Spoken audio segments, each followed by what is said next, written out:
یہ اس کے لیے تیار نہیں ہے کہ اپنے مراعات ختم کرے، یہ اس کے لیے تیار نہیں ہے کہ کابینہ کو مختصر بنا لے، یہ اس کے لیے تیار نہیں ہے کہ جو مفت پیٹرول ڈالتے ہیں، مفت گھر میں رہتے ہیں، کرایہ ادا نہیں کرتے ہیں، ٹیکسز یہ لوگ ادا نہیں کرتے ہیں، ان کے بیگمات اور اولادی بھی سرکاری گاڑیوں میں پھرتے ہیں، مزے اور عیش اور عشرت کرتے ہیں، ان مراعات کو ختم کرنے کے لیے تیار نہیں ہے۔ ان سب کے پیسے باہر کے بینکوں میں پڑے ہیں۔ میرے ساتھ لسٹ ہے، یعنی 170 ارب کے لیے انہوں نے 23 کروڑ عوام کو گلے سے پکڑا ہے، نہ چھوڑ رہے ہیں، اور خود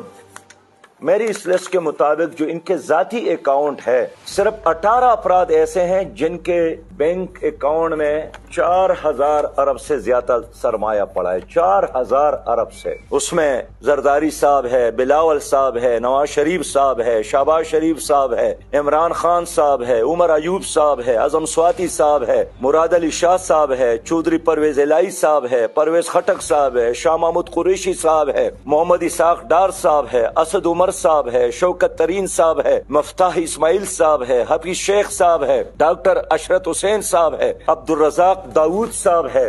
اب اندازہ کر لے کہ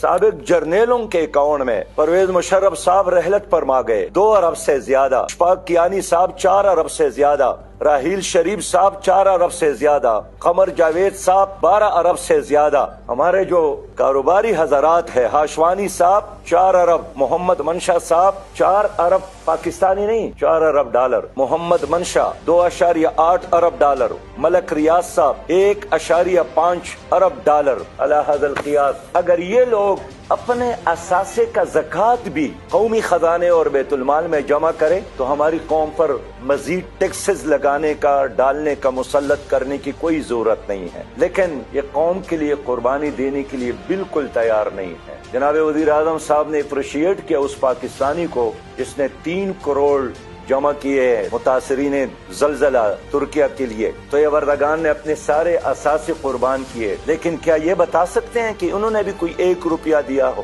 قوم کو نصیحتیں کرنے کی بجائے میرا مطالبہ یہی ہے کہ غریب آدمی ہمیشہ سے قربانی دے رہا ہے۔ اب یہ ججز قربانی دے، یہ جرنیل قربانی دے، یہ بیوروکریٹ قربانی دے، یہ سیاسی لیڈر قربانی دے، اور میں حیران ہوں کہ یہ محنت کیا کرتے ہیں، کتنے کماتے ہیں، لیکن ظاہر ہے نیب بے بس ہے ان کے سامنے، کوئی حساب کتاب کا، کوئی احتساب کا نظام نہیں ہے، کتنا پیسہ کمایا کہاں سے ہے؟ کیا ان کے 4 پاؤں ہیں؟ کیا ان کے 4 ہاتھ ہیں؟ کیا ان کی کوپڑیوں میں کوئی ٹنوں کی حساب سے دماغ ہے؟ یہ بھی اسی طرح پاکستانی ہے، لیکن یہ حرام کی دولت ان لوگوں کے ساتھ موجود ہے، اور یہ ادارے بے بس ہے کہ ان لوگوں کے ساتھ حساب کتاب کر لے۔